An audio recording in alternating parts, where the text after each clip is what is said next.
মথিরচিত মঙ্গল সমাচার ৭ অধ্যায় ১২ থেকে ১৪ পদ।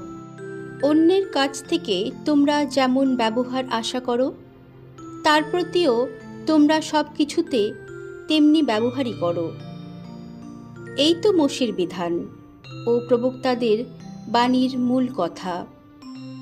তোমরা সরু দরজা দিয়েই ভেতরে যাও, কেননা যে দরজা, যে পথ মানুষকে ধ্বংসের দিকে নিয়ে যায়, সেই দরজা যে চওড়া, সেই পথ যে প্রশস্ত, আর অনেকেই তো সেই পথে পাও বাড়ায়।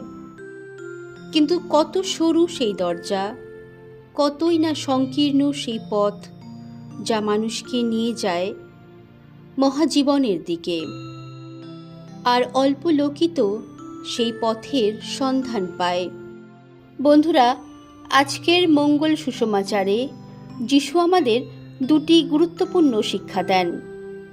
প্রথমত তিনি বলেন, তোমরা যেমন ব্যবহার অন্যের কাছ থেকে আশা করো, তেমনি ব্যবহার তোমরাও অন্যদের সঙ্গে করো। ভাবুন তো, আমরা সবাই সম্মান, ভালোবাসা ও ক্ষমা পেতে চাই, কিন্তু আমরা কি অন্যদেরও সেই একই সম্মান ও ভালোবাসা দিই?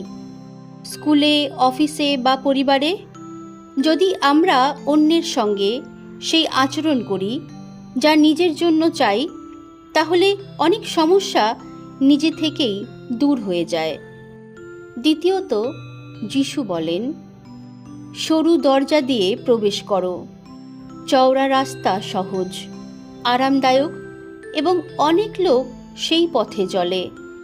যেমন মিথ্যা বলা, অন্যের নিন্দা করা, অন্যায়ের সঙ্গে আপোষ করা। কিন্তু সরু পথ হলো সত্য, সততা ও ন্যায়ের পথ। এই পথে চলা কঠিন, কিন্তু এই পথই জীবনের দিকে নিয়ে যায়। ধরুন, পরীক্ষায় সবাই নকল করছে। নকল করা সহজ পথ, কিন্তু সৎ থেকে নিজের যোগ্যতায় পরীক্ষা দেওয়া হলো সেই সরু পথ। আবার সবাই যখন কাউকে নিয়ে হাসাহাসি করছে, তখন তার পাশে দাঁড়ানোই হলো যিশুর দেখানো পথ। তাই আজ নিজেদের জিজ্ঞাসা করি, আমি কি চওড়া পথ বেছে নিচ্ছি, নাকি সেই সরু পথ যা আমাকে ঈশ্বরের আরও কাছে নিয়ে যায়?